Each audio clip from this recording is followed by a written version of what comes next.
Добар ден, 4 попладне, време е за вестите на Сител. Брисел знае се. Знае дека СДСМ манипулира за настаните врзани за 24 декември, изјави премиерот Никола Груевски. Дежурна тема – предвремени избори. СДСМ ги бараше, дури и условуваше излегување на локалните избори со тоа.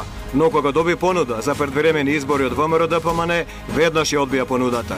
Заев повторно се враќа на оваа тема. Би излегле на ворени избори ако има нови прописи. Најголемите инвестиции во јавниот сектор ќе бидат во здравството, каде секој граѓанин има интерес за нови болници, нови апарати и подобар кадар. Владата најави инвестиции над 100 милиони евра во новото македонско здравство. Македонија останува меѓу најмалку задолжените држави во Европа и сегашниот таков мал јавен долг намален за 0,6% или повеќе од 46 милиони евра помал долг. Во пресред на Законот за медиуми основана првата асоциација на информативни интернет портали. Сирија, нова епизода на демонстрација на сила. Иако не е утврдено дали власта или бунтовниците употребиле отровни гасови, Америка најавува бомбардирање на Сирија, иако Германија и Британија се откажа од поддршка на таа намера. Па да ги видиме главните настани на денот кој го најавивме. 24 декември лани беа настаните врзани за собранието кој помалку или повеќе сите ги знаете. Сега некои сакат од тоа да направат политички капитал, се создаде комисија, комисијата потпиша извештај, извештајот е пратен во Брисел и од него зависи извештајот на Брисел за Македонија и можната покана или препорака за почеток на преговорите. Груевски владата направија компромис, спротивно на своите убедувања и фактите кои сите ги знаеме ги видовме, го потпиша извештајот. Во СДСМ се надеваат дека во Брисел ќе ја дознаат само нивната вистина, но тешко. Брисел е целосно информиран за се што се случува. Тие имаат тука огромна канцеларија со многу работени, со многу аналитичари.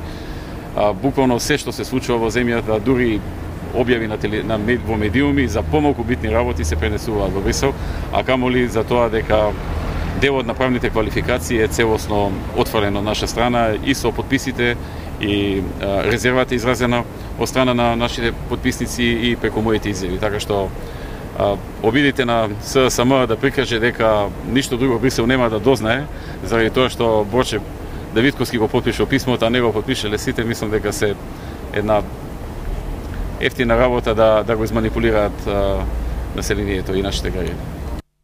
Остануваме на политичките употреби и злоупотреби. Се сеќавате лани пред локалните избори СДСМ децидно како бетон варијанта ги цитираме најави дека на тие избори нема да учествуваат и ќе ги бойкотираат.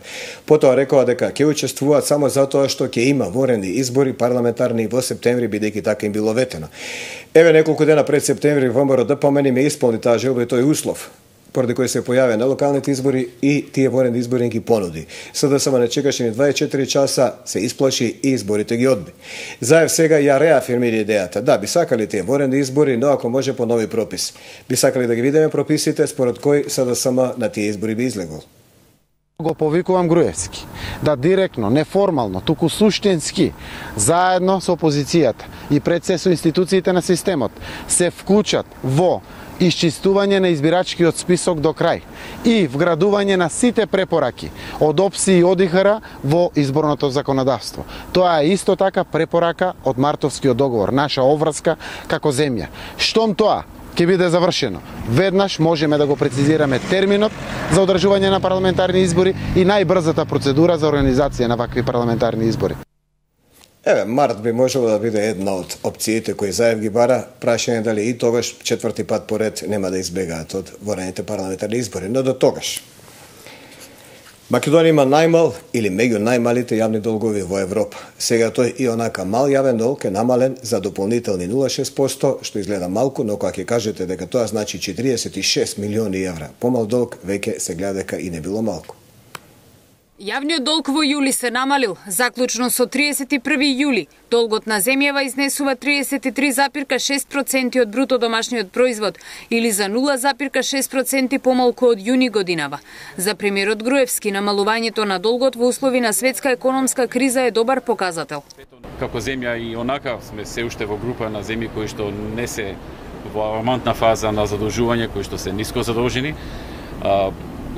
Процентот околу 34% е нешто што е пето место во Европа пета најмалку задолжена земја во Европа и тоа е добро. Се трудиме да има баланс во тој дел и за сега фактор што сме пето најниско задолжена земја покажува дека тој баланс горе-доле за сега добро го одржуваме. Според последните податоци кои ги објави Министерството за финансии, вкупниот долг на централната влада заклучно со јули изнесува 2 милиарди 607 милиони евра. Минатиот месец долгот бил близу 50 милиони евра поголем.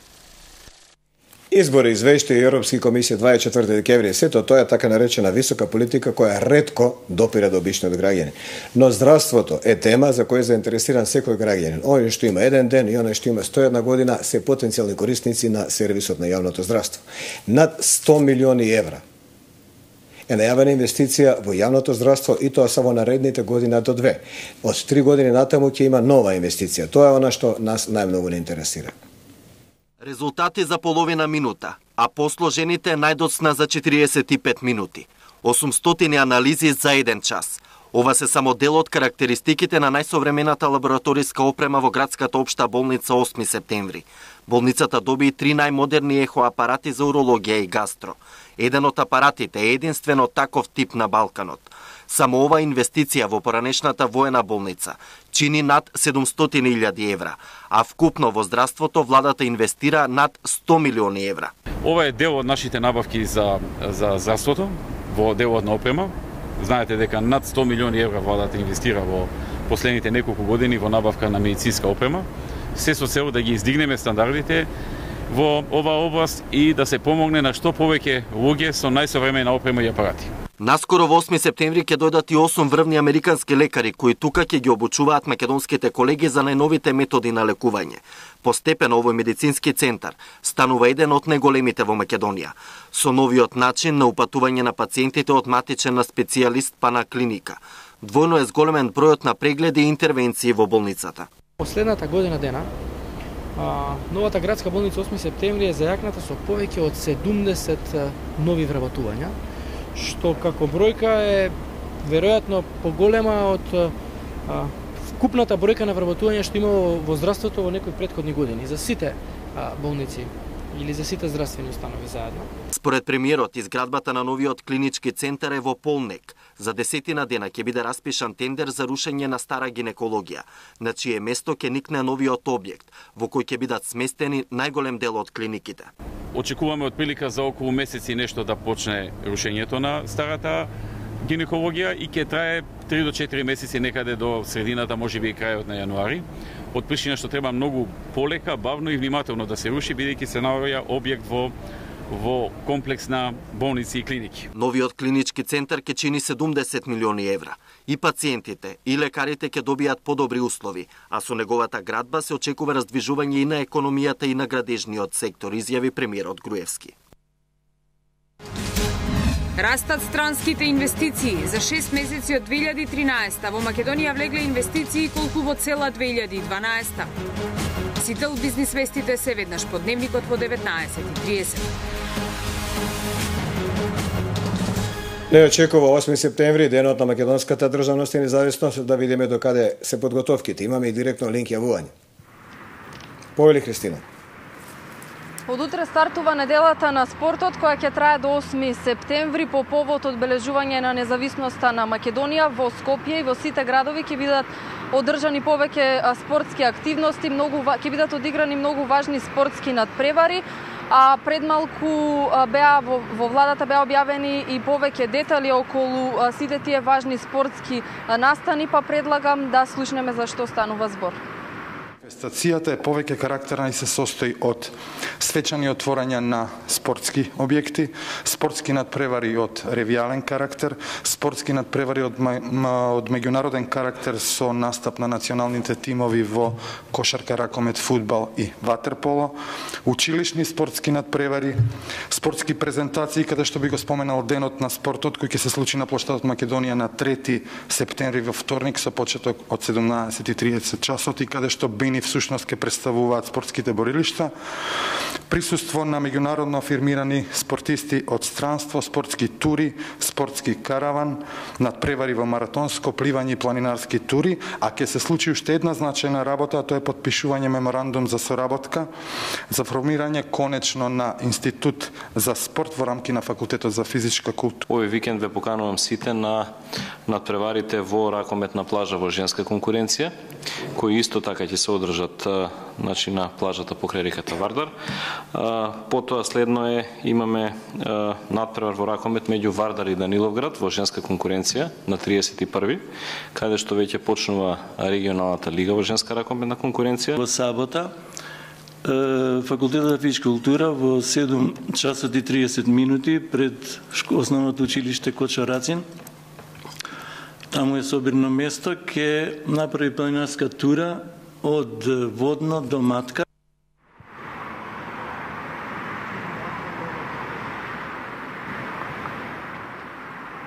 Зошто спортот е синоним на одбележување на годишнината од независноста на Македонија и дали ќе бидат организирани останати културно-уметнички манифестации? Во овие вести во живо разговараме со владиниот портпарол Александар Георгиев. Георгиев, кажете ни зошто токму спортот, зошто одбележувањето на оваа годишнина ќе помине во знакот на спортот? Зошто е важно? Па, видете, генерално има два посилни и поголеми аргументи. Следува значаен празник, Денот на независноста, 22 години од независноста, а од друга страна Македонија пополека влегува во една позитивна спортска треска, пред се мотивирана од настапот на нашите кошаркари на Европското првенство во Словенија, но и надпреварот Македонија Велс во фудбал, Македонија Шкотска, понатаму надпреварите во СЕХА лигата на ракометарите и останати спортски активности. Тоа е едниот аргумент. Вториот, оној што е политички, општествено, конјуктивно битен, е тоа дека спортот е област која што најдобро обединува. Во спортот нема разлики, не е битно на кој јазик се зборува, не е битно на која вера се молиме, не е битно дали сте маж или жена, дали сте поимотен или помалку имотен. Битно е залагањето, битни се успесите, битна е вербата, мотивот во достигнување на заедничкиот успех. Во спортски моменти државата заедно пулсира, се обединува, граѓаните се обединуваат и сите се во очекување на еден заеднички успех. И тоа сите, и спортистите кои што се надпреваруваат, и оние кои што тренираат, оние кои што постигнуваат успеси, но и граѓаните кои што навиваат дома пред малите екрани на стадионите, на спортските арени, доаѓа до една симбиоза, кохезивност и затоа одлучивме како влада во соработка со спортските федерации, спортските работници да ова независност, одбележување на независноста биде одбележана во знакот на спортот и спортските активности со цел да се сплотиме, со цел да се обединиме, со цел да го промовираме здравиот систем на вредности кој што спортот најдобро го доловува и да дадеме една поширока популаризација на спортот. На пресконференцијата беше споменато дека сите градови ќе бидат одржани, во сите градови ќе бидат одржани спортски активности. Значи ли тоа дека сите граѓани ќе можат и спортски да се активираат? Апсолутно и ние тоа го посакуваме. Многу ни е драго што освен во главниот град и во сите други градови во внатрешноста на Република Македонија ќе бидат организирани спортски манифестации, од кои што дел се редовни спортски активности, од редовните надпревари, а другите се ревијални на кои што ќе може граѓаните кои што го практикуваат рекреативниот, масовниот спорт да влезат во еден процес на прослава на независноста преку одбележување со спортски активности. Ке има и некои настани кои што се на ниво на цела Република Македонија, како што се велосипедската трка низ Македонија, спортски караван во кој што познати великани од областа на спортот ќе ги посетат градовите во внатрешноста. Има пливачки маратони, има шаховски надпревари, значи сите спортови се застапени. На тој начин заеднички на ниво на цела Македонија сакаме, се обидуваме, посакуваме и сме убедени дека на еден достоен, достоинствен начин, како што доликува на еден ваков голем празник, Денот на независноста, ќе ја доловиме поентата која што дава и нашиот слоган, кој што ќе биде водилка на целата кампања, дека нашето единство е нашата победа. Граѓаните да се обединат и да доживееме нови победи и на полето на општеството, но се разбери на нивото на спортот преку кошаркарите, фудбалерите, ракометарите, тенисерите, пливачите и сите останати спортисти. Предпоставувам дека спортот не е единственото нешто што ќе ги обедини граѓаните, дали ќе бидат организирани и некои културно-уметнички манифестации, концерти? Се разбира дека има и дел кој што спаѓа во рамките на културно-уметничките содржини и пред се тоа се осликува на денот на самото одбележување на денот на независноста, каде покрај задолжителното и прикладно поклонување пред споменикот на хероите од страна на представниците на државната власт, доделувањето на наградата за спорт, кој што ќе се случи во истиот ден, свечената академија која што ќе се одржи, како финиш на овој процес имаме еден голем музички концерт кој што ќе се одржи во главниот град, во Скопје, на плоштадот Карпошово восстание, со почеток од 20 часот и 30 минути, кај што ќе настапат најпознатите автори од областа на музиката, изведувачи, ќе биде една добра приредба за забава, за прослава на народот. Уште еднаш апелираме до сите граѓани, без разлика на вера, без разлика на пол, на политичка ориентација, до сите македонци, албанци, турци, срби, роми, власи, бошњаци, заеднички да го прославиме овој значаен ден, 22 годишнината од независноста. Јас се надевам дека така и ќе биде. Доколку има прашања од студио, Лата сповели? Немам, благодарам и за гостинот и за тебе, а ние додиме понатаму. Остануваме на јавните теми. Се очекува донесување на закон за медиуми како и оној кој регулира радиодифузната сфера. Во престрет на тој закон основано првото Здружение на информативните интернет портали. Тоа е нов медиум покрај радиото, телевизијата и печатот кој станува се помоќен, се посилен и се позначен. И да кажеме дека и во маркетиншка и во јавна смисла станува наскоро ќе биде по телевизијата еден од доминантните. Значи, за 10 на години ќе имаме телевизија, интернет, па други медиуми, така е барем во светот.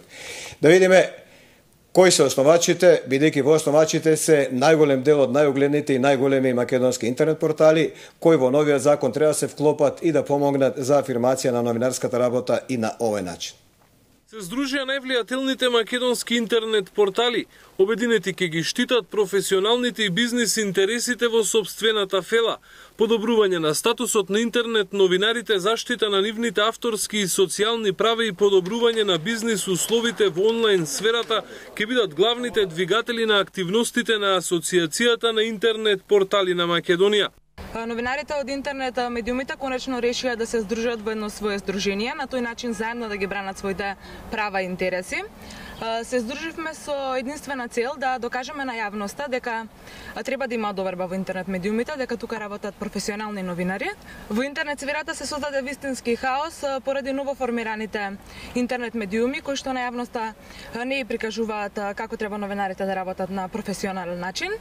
Главната цел ни е всушност кај граѓаните да ја вратиме довербата во интернет медиумите. Ова прво здружение на информативни интернет портали се основа во пресрет на новиот закон за медиуми и ке се вклопи во одредбите кои се доволна гаранција за правата и обврските во овој нов медиумски сектор. Асоцијацијата на интернет портали, чиј председател е Славица Арсова, е основана од 10 најпопуларни онлайн изданија на македонскиот пазар, а бројот на нови членови секојдневно расте. Здружението е отворено за пристапување на сите професионални интернет медиуми чија цел е подобрување на условите за работа во интернет просторот. Сител приказна. За жал се развеле 20 родители, девојчето е доделено со одлука на суд, на старателство и грижа на мајката. Семејството на таткото не дозволува извршување на судската одлука и девојчето надвор од судската волја го држи во семејството или кај семејството на таткото. Заради тоа лани и пропуштена и школската година. Да видиме што ќе се случи оваа година, дали судот ќе успее да изврши сопствената одлука. На 12 септември во Скопскиот кривичен суд Александар Бошњаковски и неговиот син Стефан ќе седнат на обвинителна клупа. Пензионираниот врховен судија и таткото на 6-годишната Александра ќе одговараат за незаконско одземање дете.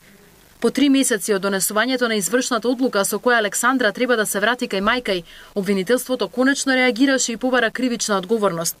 До соочувањето со правдата во судница, Александра сепак останува кај нив, а институциите на системот покажуваат немоќ да го спроведат законот и извршат судската пресуда.